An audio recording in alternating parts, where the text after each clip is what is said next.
Hi guys! So ngayon samahan nyo ako gumawa ng yelo. Wow!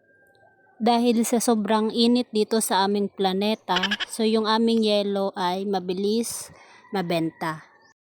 At ayan na nga, nagsimula na ako gumawa ng yelo. Ay for the go. Wow!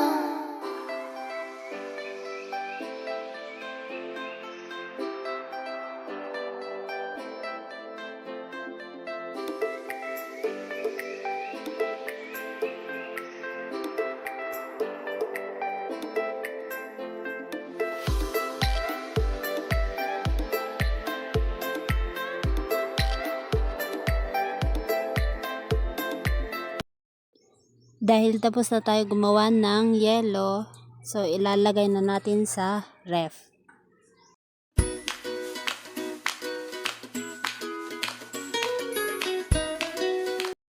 Pagkatapos kung mailagay lahat, syempre isasara na natin.